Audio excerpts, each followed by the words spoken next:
Hello, everybody, and welcome back to Forge 20. I'm your dungeon master, Hunter, accompanied by my best friend and my brother, Zach, and my actual brother and best friend, Parker. We are back once again with another thrilling episode of our feature campaign, Thrones.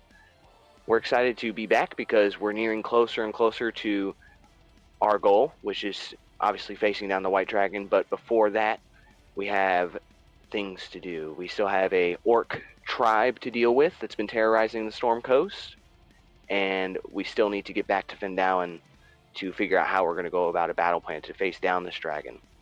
But to recap what happened last episode, the party was able to foil a unholy ritual, a ritual to summon a demigod named Gorthok, a thunderboar being summoned by this tribe of orcs. These orcs obviously were trying to contact their god and summon this avatar or demigod, Gorthok, because they needed a weapon to fight the White Dragon. They very clearly have been displaced by his presence here as well. And ultimately, they were successful in summoning this thunderboar, but he didn't last long.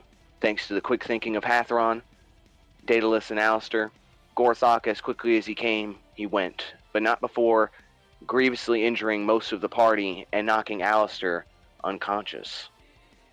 Upon being knocked unconscious, Alastair had recurring nightmares about a certain being, a being that had been terrorizing him during the fight with the boar. He kept seeing these visions of a creature or a person staring at him from just beyond his vision, just out of his focus. He could see them at the corner of his eye. But in the night, after he was knocked unconscious, this vision came to him of this being, a being that is very well known to Alastair, but not known to the rest of the party. A being very close to him, almost like kin in a way. It almost emerged from the shadows, nearing closer and closer, almost creeping into Alastair's vision. He saw the mandibles of this creature protruding from the shadows, and evil laughter. And then he awoke, much to the surprise of Hathron and Daedalus, who were mid a very tense conversation about how the battle went with the shamans and Gorthok himself. But that is where we're going to pick up.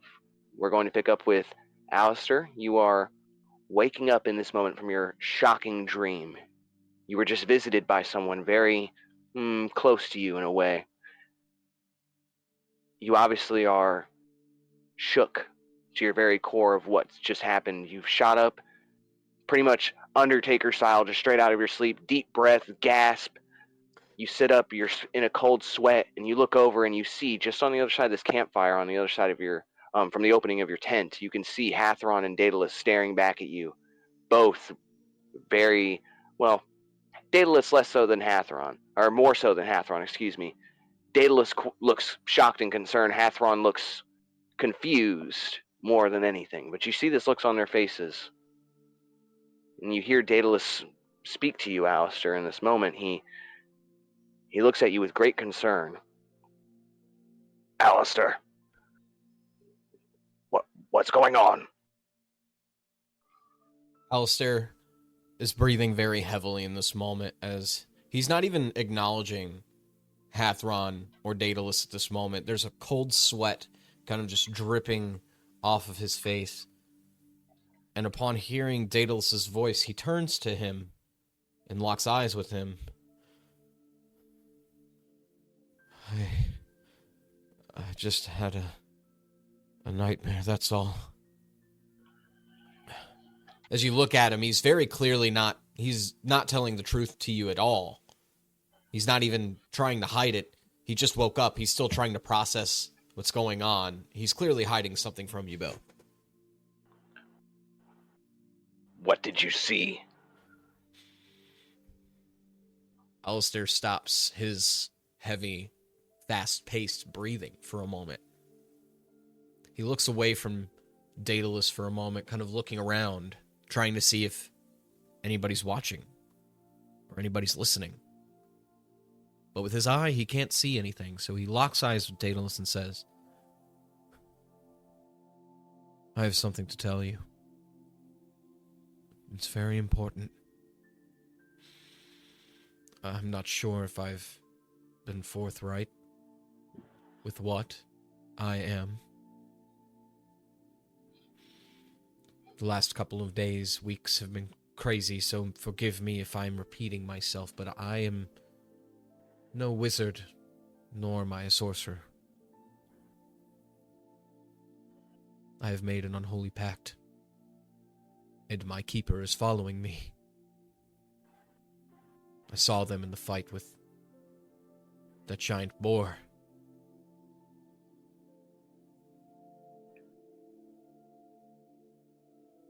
You see Daedalus, as you say, you made a pact. You see him kind of lean back and he stiffens his back, and you see this kind of leery look on his face as his head kind of leans back as he looks at you. Well, a pact. A pact with what? And why? Well, I made a pact with an ice devil. Why? Why? It's a good question. He starts to tremble a little bit upon saying this, and begins to continue.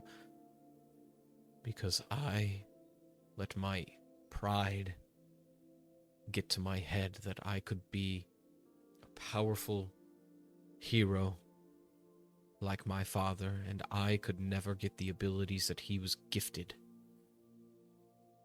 He was a sorcerer, a very powerful one. He could channel divine light energy and use it to dispel the darkest and most evil demons and devils. But I never unlocked those abilities. And I guess you could say I had so much envy that I couldn't have something like that, that I hadn't tapped into something like that after 14 years. And on my birthday, I gave up my mind, my body, and my soul without even realizing it.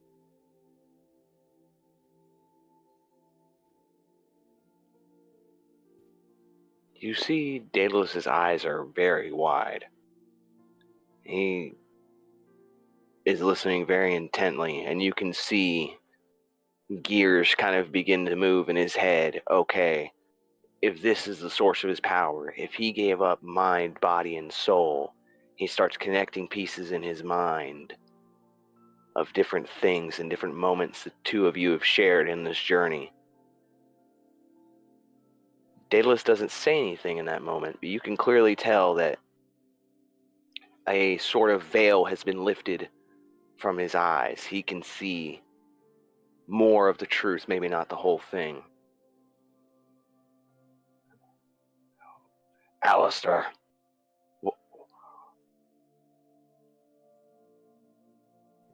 you said you're the Pact Keeper. They're coming. They're following you. What do they want? I don't know. They probably want to invoke a term of the contract. I couldn't tell you. They haven't spoken to me personally.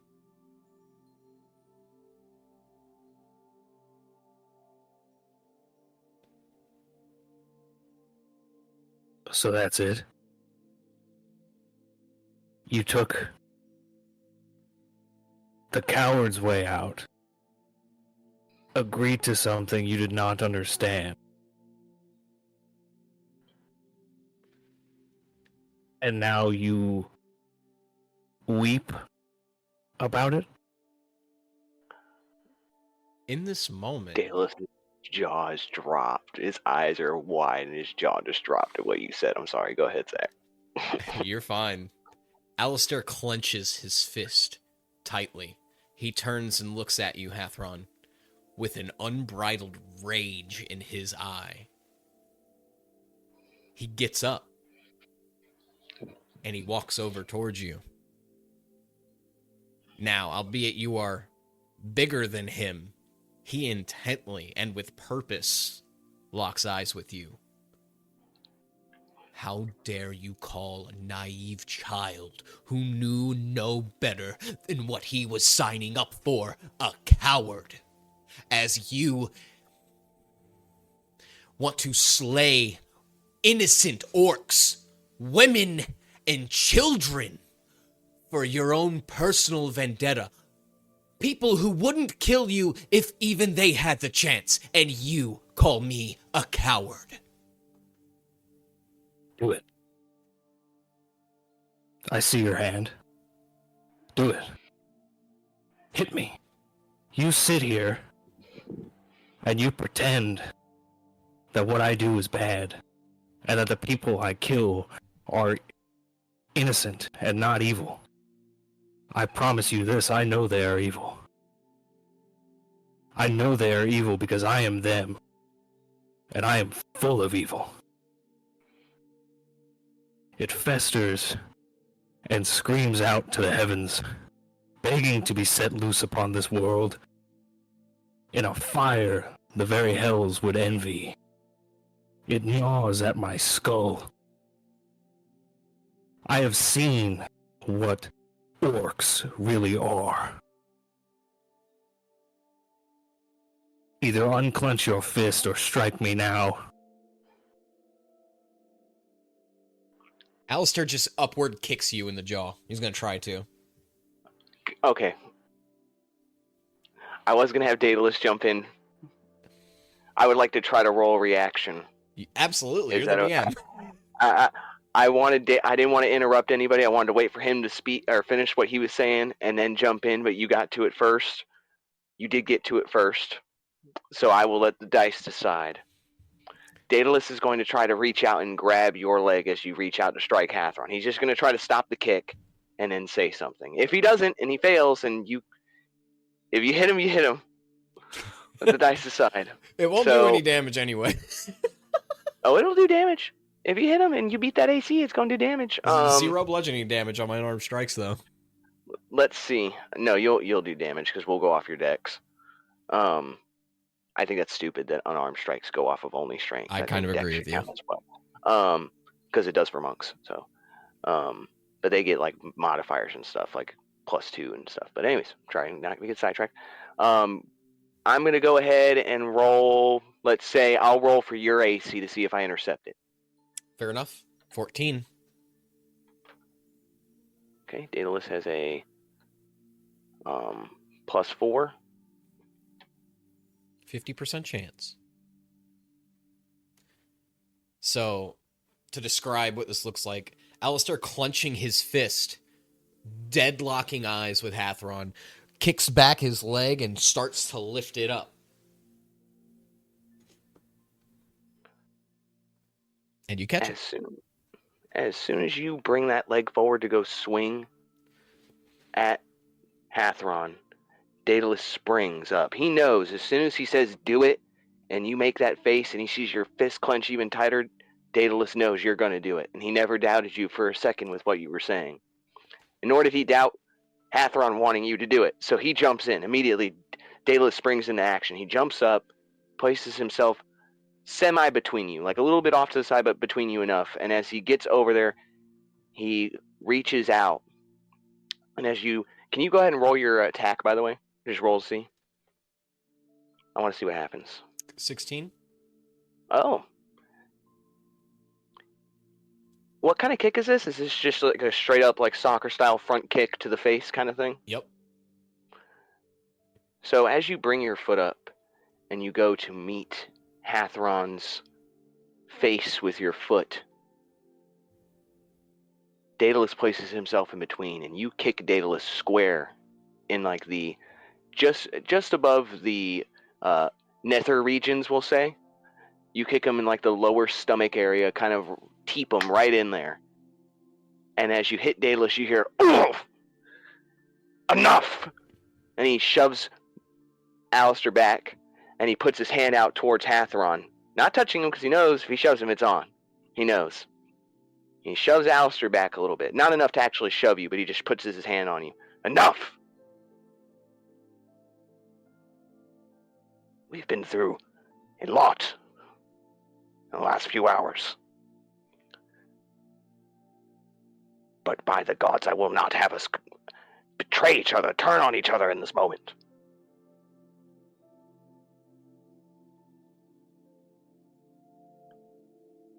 If what you say is true, Alastair, and he is coming, whatever it is, he, she, you will need your strength then.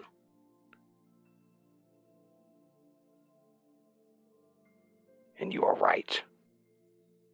He may be a monster. But right now we need him. And we can't turn on each other for over a few words.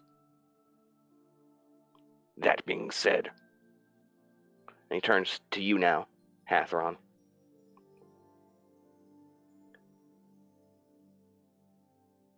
I will not have you question his honor or his bravery.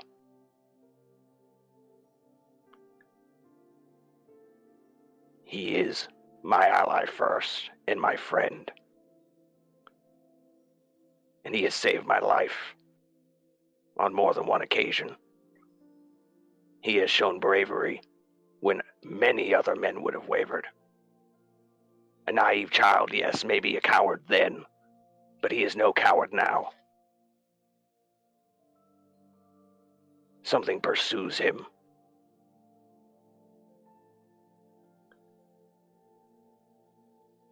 And when it gets here, we will deal with it. But I will not have the two of you turning on each other. You don't have to like each other. We need to work together. We kill the orcs. That was the deal. And he looks over at you, Alastair. Right? Alastair is still deadlocking eyes with Hathron, not even paying attention. Well, he's paying attention to what Daedalus is saying, but not paying him any mind. And he says, "You're right." And as you say that, he turns to Hathron. And then we go kill the dragon, right? That's what I agreed to.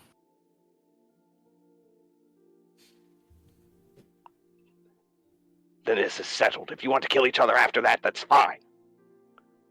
But right now we have other things to worry about.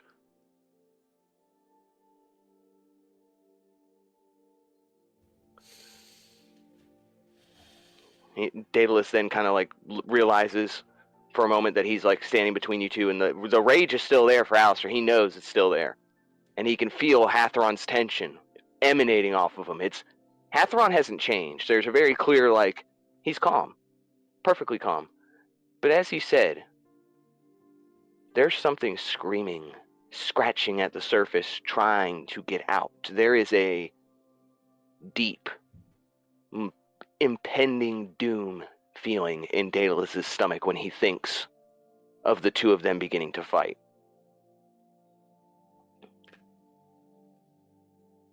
And as that happens, Daedalus looks over at you, Alastair. Please, if you want to talk more, let's go over here and we can discuss. He obviously is not ready to listen, nor does he care to, I think.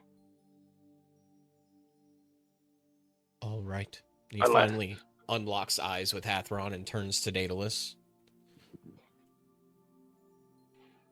Daedalus turns and kind of looks at Hathron, and then he looks at you, and he kind of motions towards your tent. Alastair starts heading over there. Daedalus follows you.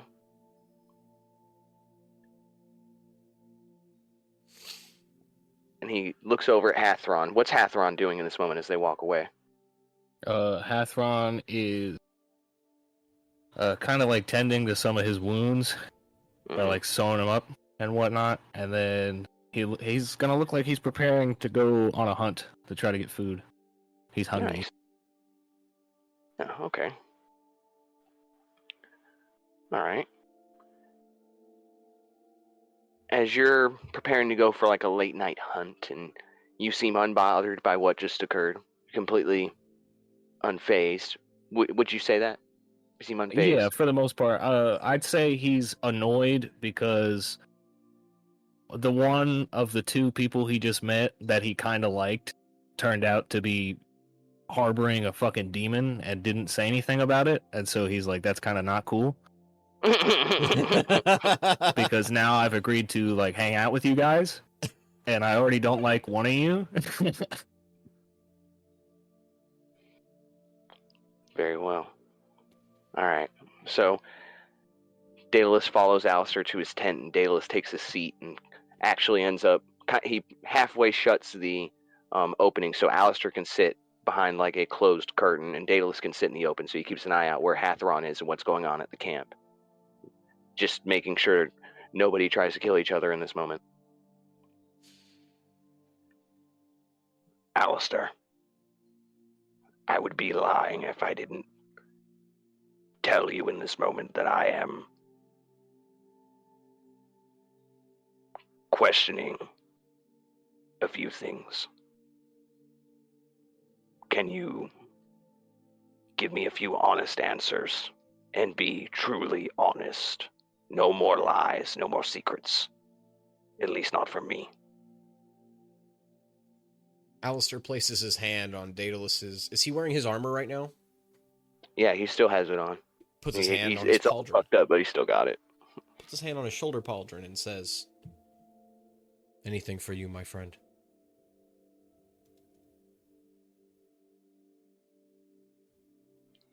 Well, my first question is,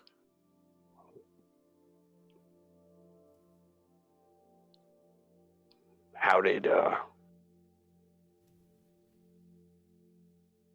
you don't have to tell me everything, but I assume this is connected to what happened to your family, perhaps.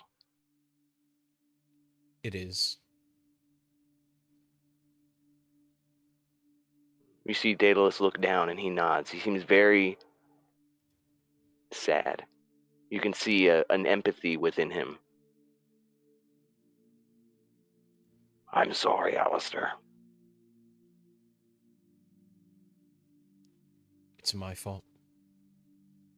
You have nothing to apologize for. It is not your fault. That's not true.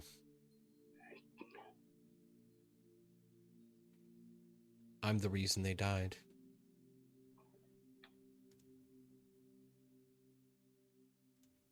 If it wasn't for my actions, they'd be alive right now.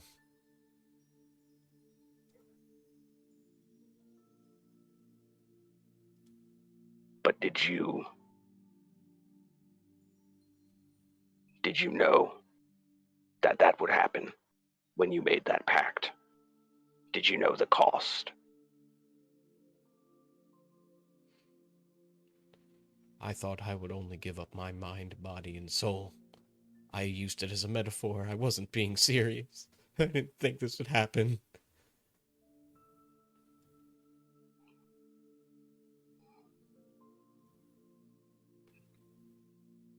Daedalus, you see him, he doesn't know what to do in this moment. He doesn't know how to deal with somebody crying like this. This is not something familiar to him, in a way. But you see, you may not see it, but to illustrate what's going on as you begin to break out in tears, Daedalus kind of seems hesitant on returning that touch that you gave him, but he reaches out and he places his hand on your shoulder and he says, Alastair, if there is anything I have ever learned, sometimes we have the best intentions, but because of that, the worst consequences come of them. That does not make you a monster, evil, or responsible for their deaths. Responsible for your pact, yes.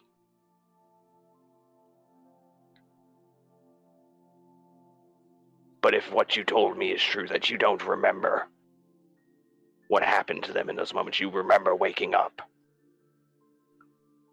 then whoever you made this pact with, this one you said who comes, they are pursuing you. It is their fault, not yours. Remember the courage you showed just now, what you showed to Hathron, what you said in that moment. You were naive, a child. You were naive. You were a child. And he looks you dead in the eyes. It is not your fault. And he just brings Alastair in for a hug. And he just kind of embraces him for a moment. Alastair returns the gesture to Daedalus, and after a brief embrace, kind of like pushes him slightly away and looks him in the eye. Speaking of Hathron, I need to tell you something. Daedalus kind of looks out. He looks out the tent for a second. He looks left. He looks right. He looks ahead. He looks up. He looks all around. And he comes back into the tent. All right, he's gone. I don't know where he went, but his stuff is still here. He may have went for a hunt or something. Speak now before he gets back. Alastair looks Daedalus dead in the eye. I do not believe that in war, women and children deserve to die. My father has seen war plague these lands before, and would tell me the horrors that were done to innocent civilians. I will not stand by idle and let Hathron slay women and children, and I will put my life on the line in order to honor that oath to myself.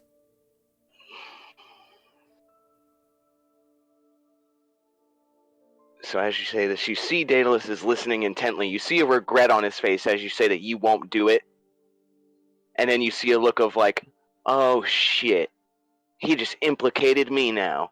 When you said, I will put my life on the line, you see a realization on Daedalus's face. Oh, that means me too. So Daedalus kind of looks at him. And you see look on his face, like, you can tell that's exactly what he's thinking. He looks at you. Fine. If it comes down to it, you know where I stand. You know the oath I made. Alastair. If blows come between the two of you, if he attempts to take your life, then I will take his first. Alastair in this moment looks Daedalus in the eye, and he's gonna speak the truth. If you do not seek to lay your life down on the line for me, for my cause, I totally understand. I do not mean to drag you in like I did with this dragon. But I am only standing up for what I believe in because it is what is right.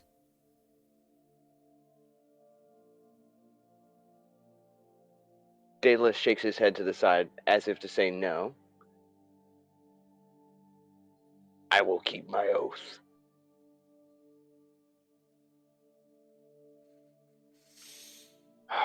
You see him kind of sigh as he looks off.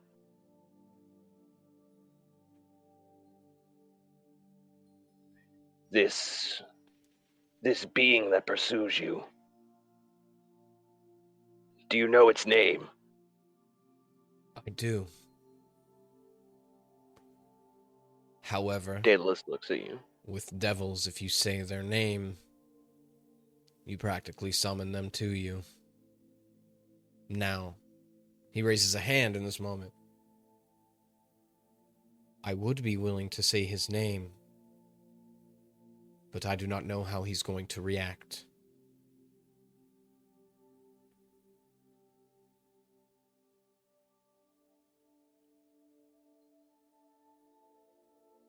You see Daedalus for a moment. He takes his time thinking on this.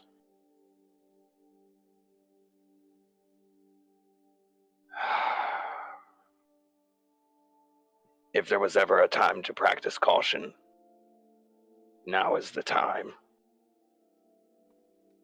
There will be a better opportunity to confront him on our terms, or at least bring him here, when we aren't beaten beyond belief. Looking at the two of you, the injuries that you suffered, Daedalus's armor being dented.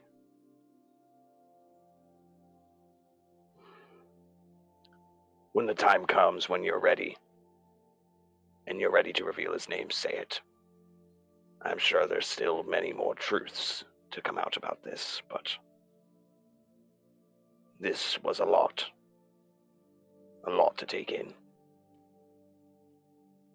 And it took a lot to tell you. That's because I trust you with my life.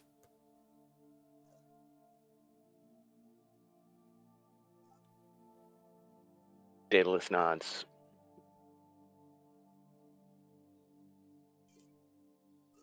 And I trust you, Alastair.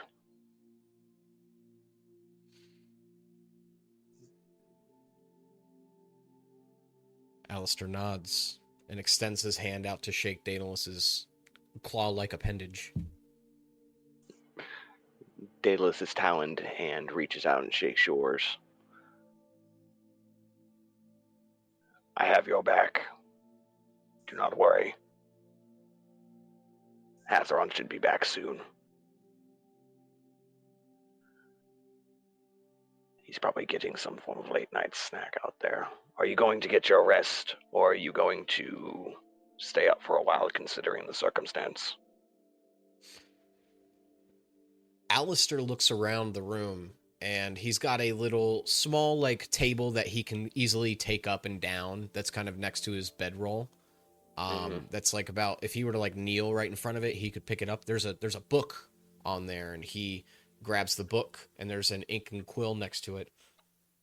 He holds the book. It's got a midnight blue leather binding with some gold like accented filigree upon the book. I'm going to do some writing, but I think that's how I will end my evening.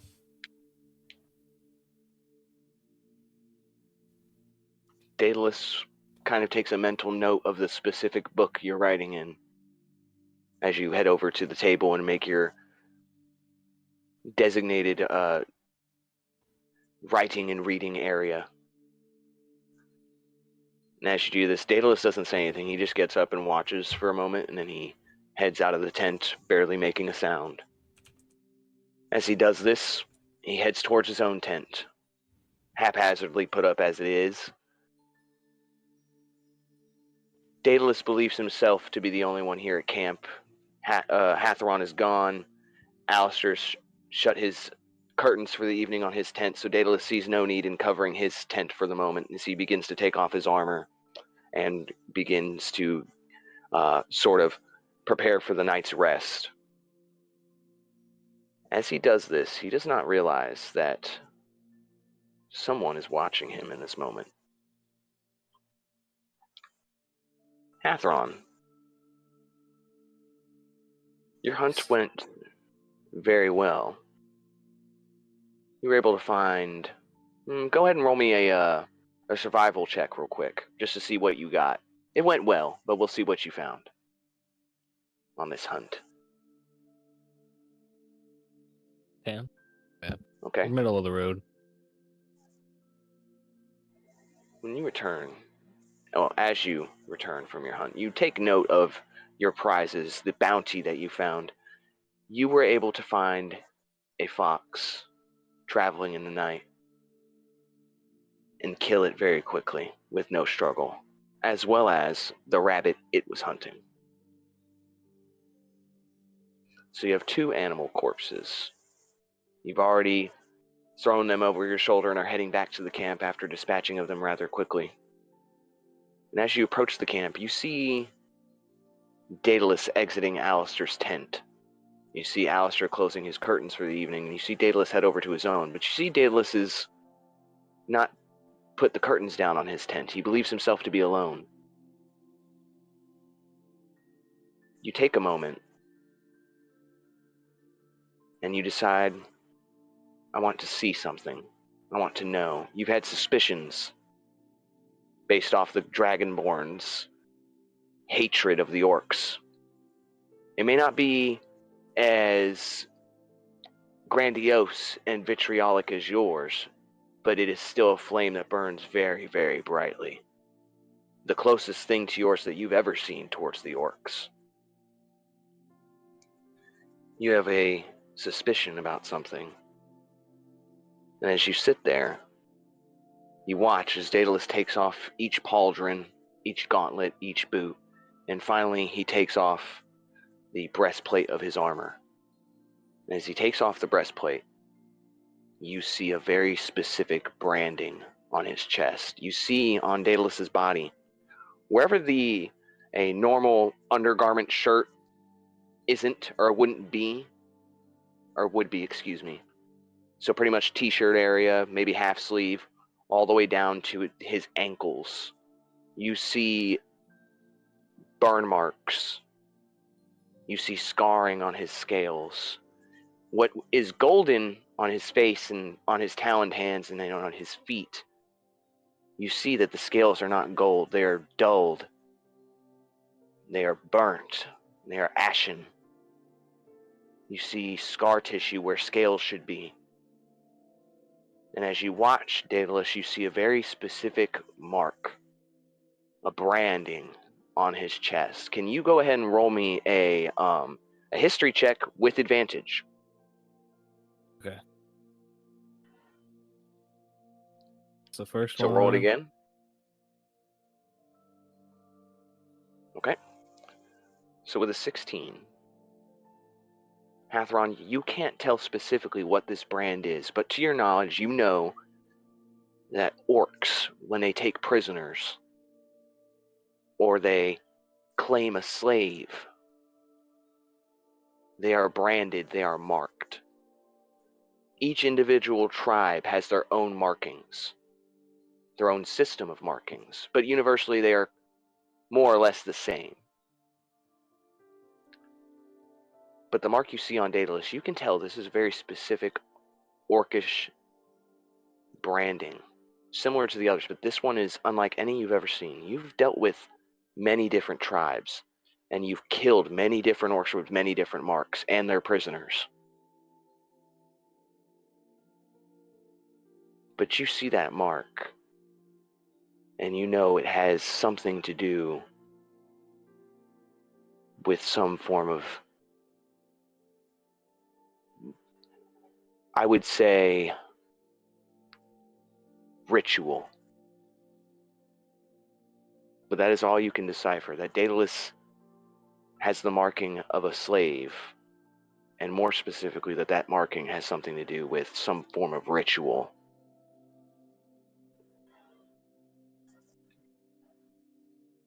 Daedalus continues to put on the rest of his garments and prepare for the evening's rest. As he covers his chest and torso region back up, you begin to re-enter the camp. I would like to Is there cook anything the you wish food. to do? Yes? Go ahead and roll me another survival check with advantage.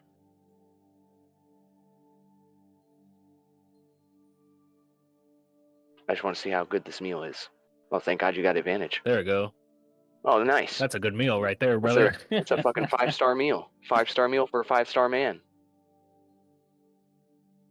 You, do you want to describe the beautiful stew or meal you make? So, Hathron is gonna keep the fox to himself because he big boy, he hungry, and he's just gonna, spit roast that one, Nice. rotisserie that motherfucker, and then he's gonna make a little rabbit stew, and then he's gonna make 2 bowls of rabbit stew, and we'll have to play this out because I don't know if you guys are asleep or awake or not. No, they're both awake. Okay, he's gonna go over to Daedalus first with a bowl of stew, and he's gonna knock on like one of like a stick or something to Yeah, make the some post. noise to be like, "Hey, I'm Yep. here." You may enter. Probably not who he's expecting. Hathron pulls the tent open with a bowl of stew. He has both, one in each hand, and he reaches he doesn't walk in. He just kind of stands in the doorway and holds the bowl out for Daedalus and says, "Here, you need it." Daedalus is sitting at his bedroll, and in this moment, you see a bit of shock that it's you. And you see his eyes squint at you for a moment, but he stands up and apprehensively kind of approaches you slowly, not in fear, but you can tell there's a tension. He reaches out and he accepts it. Thank you. This is much appreciated. My apologies that things got tense back there, but I could not have you two tearing each other apart. No need for apologies. I did it on purpose. As you say that, you see Daedalus's head kind of turn sideways and kind of leer at you. And why is that? He lied to us both. And then expected me to be sorry for him. And now I know he might not be as scared as I thought he was.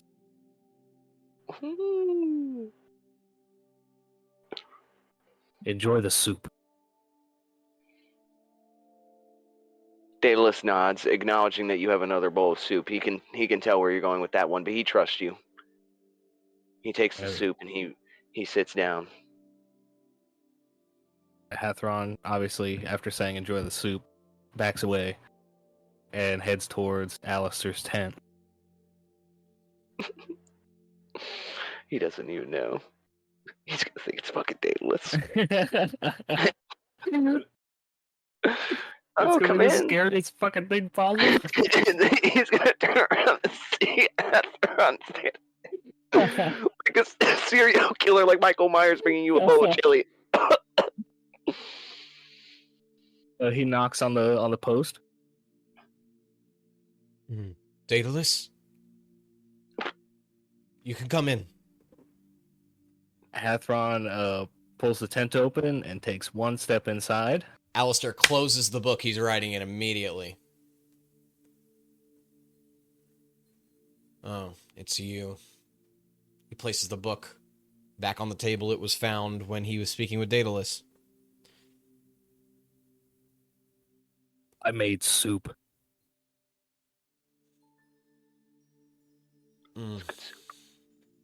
Here. And Hathron holds it out. He doesn't take another step, but he just holds it out. Alastair grabs it. Thanks. He just starts sipping it. Now I have a question. Did he roll to cook and I missed? Like how good it is? It's a 20. Oh shit, okay. It's a banger. He looks Mortal at the enemy soup. just made a 5-star meal. He looks at Hathron. In his head, Alistair's thinking, how can a dumb orc like this cook a Michelin star meal? And you call me the racist towards orcs when you just called him a dumb orc. Hey, that was in his head. It was in his head. And he looks at Hathron. I'm quite surprised that you can cook this well. I only know a few who can cook this well. Hathron pauses. He kind of looks up, just with his eyes, like he's thinking of how to say this. And then he says, my mother taught me how to cook. Moms are always the best cooks. Hathron is going to try to change the conversation. And he's going to say, what are you writing? I do some journaling. It helps with my mental health.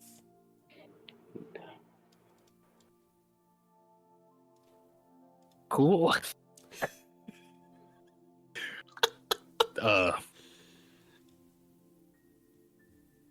Killing usually helps. Did you say healing? Come on. No. Far from it, the opposite. The exact opposite. Killing? Yes. Slaying my enemies does not bring me joy, unfortunately. Maybe for you, but what brings me joy is the small pleasures in life. Okay, Hathron looks at Alastair.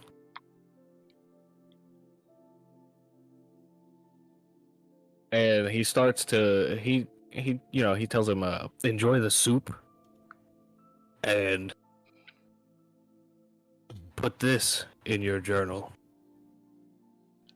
The wolf who cries after his kill is no better than the wolf who does not. And then he leaves the tent.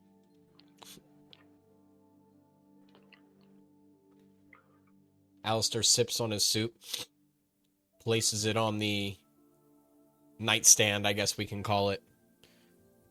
He whispers something very softly. The Archheart. And opens the book. And he's going to go back to writing.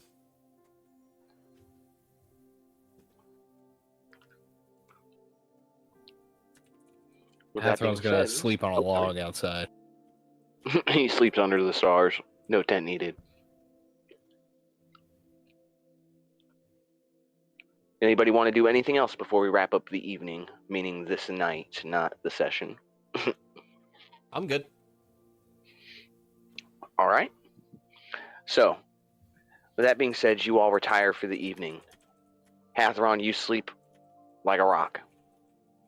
As soon as you lay down and you are ready, you will yourself to sleep. You don't let yourself to sleep, you will it. Decides to go to bed. I sleep now. Daedalus, after a great while of thinking and pondering and reflection, he heads to bed. And last is Alastair, who's up late into the night, struggling to sleep, not trusting what could happen, what horrors wait him again in the realm of dream. But you sleep soundly. Sorry, I had to take a little sip of Pepsi there. Not sponsored, by the way. I'm sorry. As if Pepsi would sponsor us. Please, please. No, I'm kidding. That being said, everybody has a good, nice rest. Everybody go ahead and take a full rest on your character. If you haven't already, that is. And as you awaken for the morning, we're just going to skip the sort of like taking down the tents process and such. We're just going to pick up from them getting ready to head on the road. Everybody has their traveling bags together.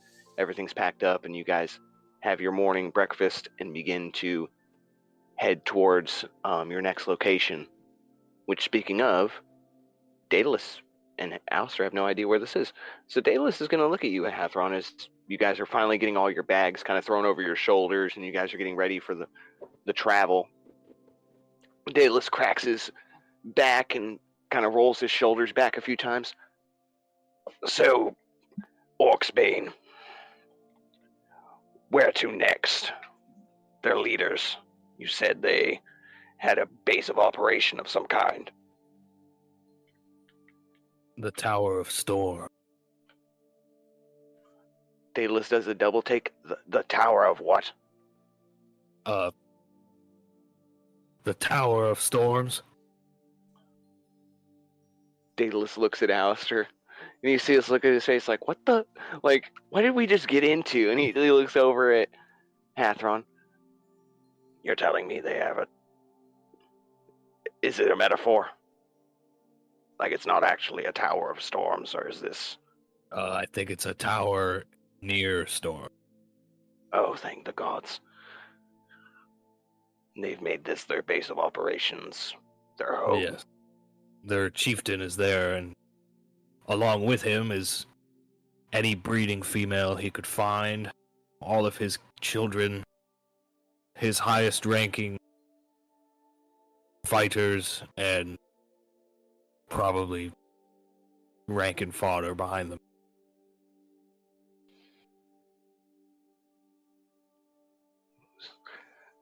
Daedalus kind of And as you guys are walking along towards the objective, Daedalus kind of looks at you. So, how the hell are we going to kill the chieftain and all of his rank and file? Probably the same way we're gonna kill the dragon. Daedalus looks at Alastair like, this motherfucker. Like, he literally kind of looks at him like, this guy. You just want us to walk right in? I have an idea. Daedalus, you see him. He has that look, remember from Caddyshack, the, go on, we're waiting. You see Daedalus, Well, go on. as you guys continue walking. They do not know my face, so I can get in very easily. However, you two obviously cannot. So the plan is, I'm going to bind your hands and tie you together and attempt to sell you like slaves. And he kind of, when he says slaves, his eyes look directly at Daedalus, and then he looks him up and down, and then kind of like looks back to normal, seeing if you guys like the idea.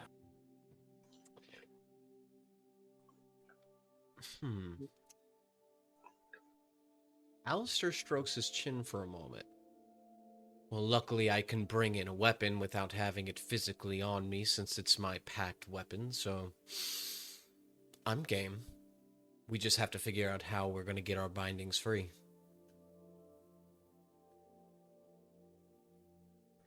I could tie them loosely. And I could sell it as such, that it's bound, quote-unquote, tight.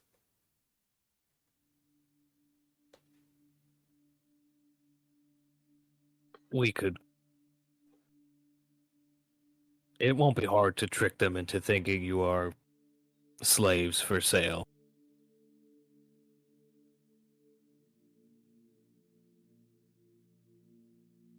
In this moment, Hathron, Alastair, can I get both of you to roll me an insight check? It's going to be way less difficult for Hathron because he's doing this on purpose. There's like a specific reaction he's trying to go for. 15. 15? Okay. Can I get advantage? Yeah, you have advantage. Oh, nice. Triple? Yeah, one. Triple advantage. 3. Ooh. 1, 3. Ooh. Big value. All right, so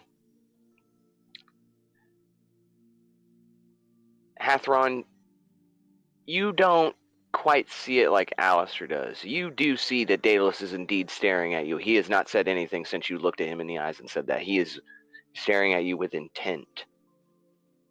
Alastair, at first you don't think anything of it, but then as you look at Daedalus, you realize he hasn't said anything. He is not commenting on this plan. He's not had a reaction. He's just staring at Hathron.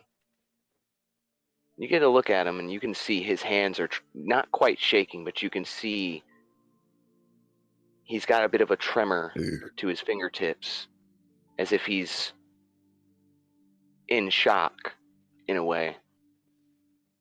And you see him kind of apprehensively. He goes to speak, and finally finds his voice. Parker, I just saw what you typed. I'm sorry. Of a rascal. What a little rascal Hathron Bro, I'm is. antagonizing so hard. Just a goofy little guy. But I'm just fooling, man. he's just fooling. as Just a you little goober. as you said slaves, you triggered something deep within. Oh, triggered! You triggered something deep within Daedalus. As if he was not here in this moment. He was staring at you, he was listening, but he wasn't here, he wasn't present. Give him a Vietnam flashback. When he finally comes to it, and you see him, Alistair, you see him take a very, like, a solid gulp, gulps down his spit. You can see him trying to find his voice. He looks at you, Hathron. When did you see it? It's...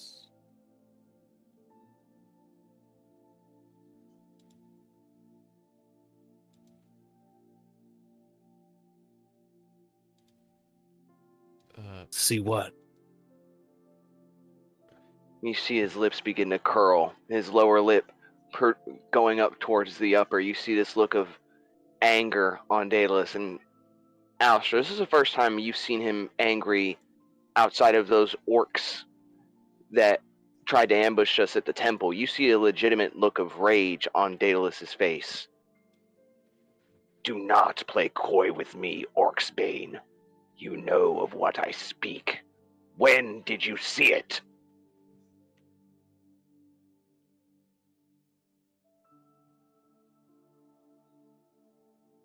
Last night, when I got back from my hunt. You left the tent open.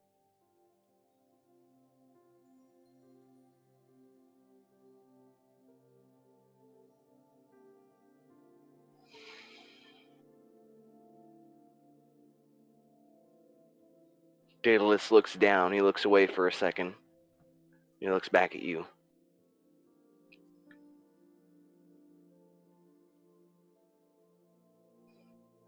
You can see he's trying to think of the words, the proper wording of what he wants to say, because he knows you're doing this to get a reaction out of him, so he's trying not to give you what you want. He looks at you. We will deal with this after we deal with the camp. When we get to them, we deal with them, the orcs. Then I will deal with the last one.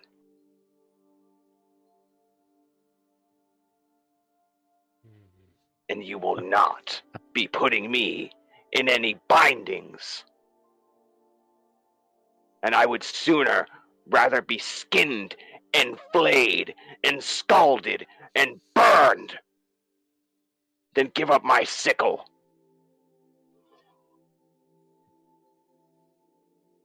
I'd give it back. Orcs never give anything back. I do not trust you.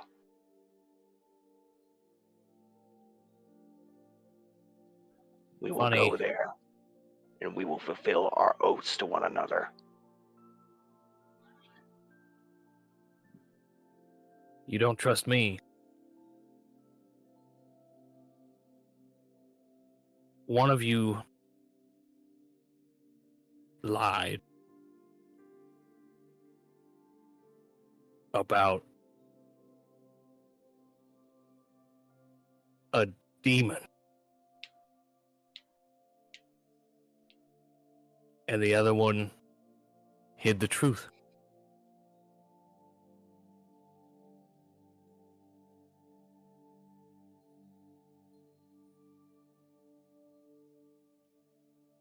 It seems we are all very untrustworthy.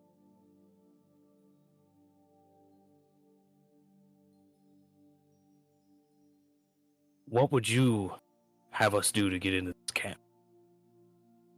Knock on the front door?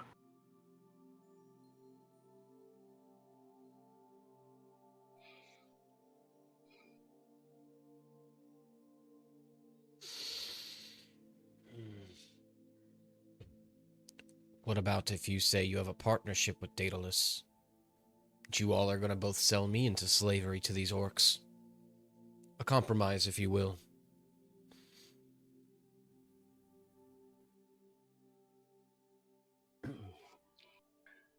Daedalus looks away.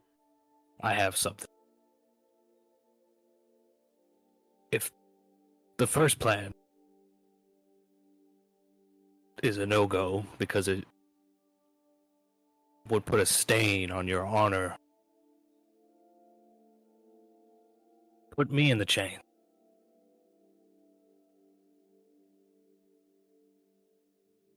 I'm the Orc Bane. They rather have my head on a pike or have me as a slave than either of you two.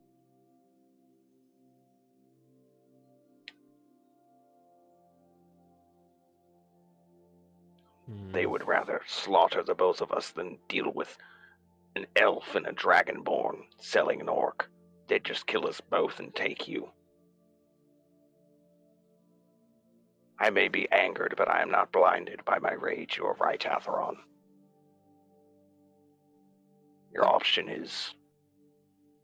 Your plan is the best at this moment. And I will not let my anger nor my pride keep us from our goal. You may hang on to the sickle long enough for us to get in, but once we are in there, once we come face to face with them, give it back to me.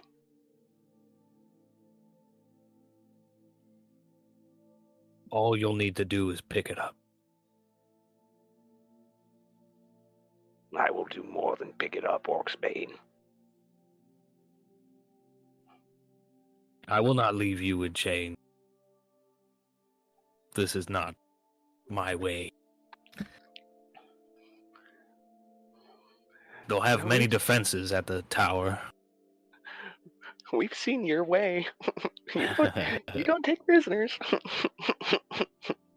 Sorry, continue. They'll have many defenses at the tower. As long as they don't suspect anything, we should be fine. They'll lead us right to the front door, let us in, most likely take us straight to the chieftain himself. And then as I present you both to him, you will drop your bindings. I will rush the chieftain, and then we will kill the others.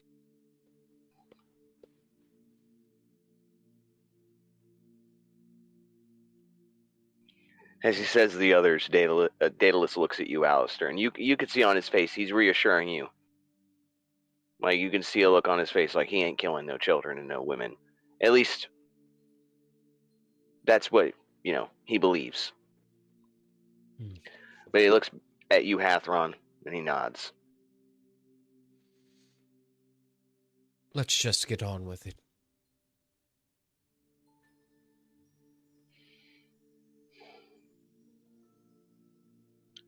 You guys walk for a while.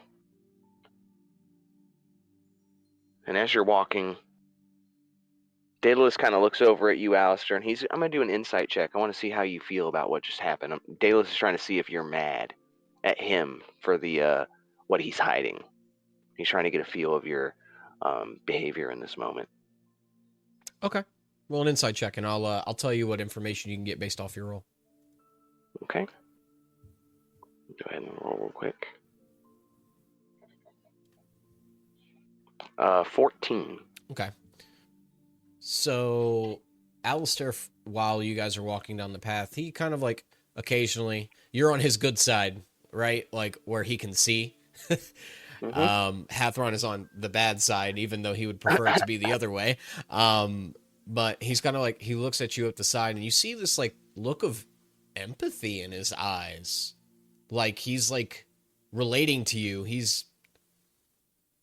He kind of knows. He can read between the lines. He might be young and naive, but he's not dumb. He's actually going to speak up and tell you something. Daedalus, I have a question. He looks at you. He doesn't say anything. I'm going to ask anyway because it's going to bother me, but... You implied you were a slave, no? He nods. I think that's why we get along so well. Do not fret, I bear no anger towards you from hiding it from me, as I did the same to you. We are both slaves in our own ways. Do not fret, let's finish this plan. Let's storm the Tower of Storms and hold up our end of the bargain. And he blinks. Roll me an insight check. It's a wink. It's a shitty fucking wink. I'm gonna roll it. Oh my god, that's my best one. So, he does that, you see his cheekbone scrunch up a little bit. You can tell he was winking at you. He wasn't just blinking, he was winking. You can see Daedalus is...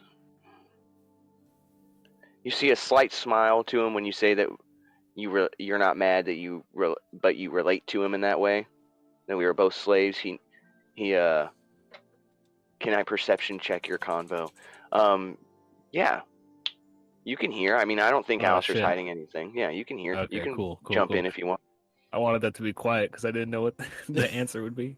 No, you can. I appreciate you typing that out, but you can ask stuff like that. Okay. So do I just outright hear it, or do I got to roll for it? Oh, No, you hear it. Why don't you roll an insight check if Okay. you want to determine the message between the lines? I got nothing. Yeah, you hear everything, so just whatever you interpret from what you Alright. heard. Do you say anything before Zach and I continue? No. Okay. What were you saying, Alistair? Oh, no, I'm good. Oh, okay. Daedalus doesn't say anything. You see a slight smile, but it disappears very quickly. You can see anger. You can feel it from Daedalus, and you see Daedalus is kind of... Hathron's walking ahead of the two of you, but Daedalus is just staring at the back of Hathron's skull. And I'm sure Hathron can feel it. He does not care. Or at least I assume he would not care. But you can see this has deeply affected Daedalus, that he did not want this to come out. This was something that he meant to keep secret forever, in a way. You can see this deep, sort of reserved, something that's been pushed down for a long time, something that Daedalus hasn't had to deal with or face, and it's begun to bubble to the surface now at this point. And you could see him, like you, he has much to hide. And you can kind of feel the gears turning in your head, puzzle pieces starting to come together about Daedalus's past and about things he said, whether it was his refusal to breathe fire, the mentions of he once had a family, and now something to deal with him potentially being a slave at one point. You can see that this is all connected in one way or another. How? We don't know yet, but you can see the connections beginning to form. And Daedalus, in the same way, has had that same realization with you that these things connect. How, and specifically, we don't know. But many truths have been revealed in this moment, but more questions than answers. As you all continue down the road, there's a silence between the three of you. You know that you have a few days' travel ahead to get to the Tower of Storms. You don't know what awaits you. You get the feeling that maybe Hathron knows more than he's willing to let on for now. But with the secrets that the two of you have kept, Hathron may as well be entitled to a few of his own. The silence passes slowly and agonizingly. When finally you reach the edge of Cliff Top, the edge of the Storm Coast, and before you, Alastair, Hathron, Daedalus, you see a lighthouse perched upon a lone island, connected to the land via a small land bridge that crests just above the thrashing waves of the Storm Coast. You can see, littered around this lighthouse on this island, you can see some breaking the surface, some just beneath the surface. You could see, depending on the waves, every once in a while, you can see a sort of reef of broken ships. You can see the half-broken mast hanging just above the water. You can see the bows of ships protruding up, the rest of them hidden beneath the water's surface. You can see the storms in the distance encroaching in on the tower. And you see, indeed, from here at the cliff top, you can see the tower, the lighthouse, is well inhabited with what must be close to 100 orcs. Mostly women and children. Hathron, you see everything. You see the way they live their lives, how you discussed before, the chief, he lives inside the tower. He's no doubt taken his mates there and his strongest warriors. And the rest of the people, the rest of the women, the children, and the rank and file members of the tribe are littered throughout the tower area and the courtyard below. And you see them living their lives as any tribe would, and it sickens you. It sickens you that they're allowed to live. It sickens you that these orcs haven't already thrown themselves from the top of this tower in fear of what is to come. But fear not. You will break their bodies yourself, each and every last one of them. Daedalus sees everything as well. He sees the women, he sees the children, he wishes he did not. And he remembers his words to Hathron, that they will all die. But he also remembers the oath he gave to Alastair, that he would protect Alastair with his life. And he remembers their objective and what they came here for, the dragon, the chieftain of the orcs. Kill the chieftain, Hathron helps them with the dragon. At least that's what Daedalus hopes. And Alastair, you see nothing but the women and the children. You see them happy. You hear the children's laughter. You know orcs can be monstrous, they can be evil, but in this moment you do see a somewhat relatable nature to them, that they cannot, maybe deep down they aren't all this way, these pureblood orcs, that maybe there is good within the evil. But perhaps there's also great evil within that good, just waiting to mature and blossom to the surface. But with that, we are going to end our session. I want to take the time to thank everyone for being here. We really appreciate your continued support of the channel and the podcast and everything that we do. I can't say enough how happy I am that we've gotten this far, and there's still a lot to come. I did want to take the time to personally thank Zach and Parker, both of you. I really appreciate you guys doing this with me. I appreciate you guys spending a day every week or every other week to play D&D with me and record it for this podcast. It means a lot to me. And I also appreciate you, the audience, and I appreciate you for sharing this time with us, because this is a journey not just for the three of us. It's a journey for you, the audience, as well.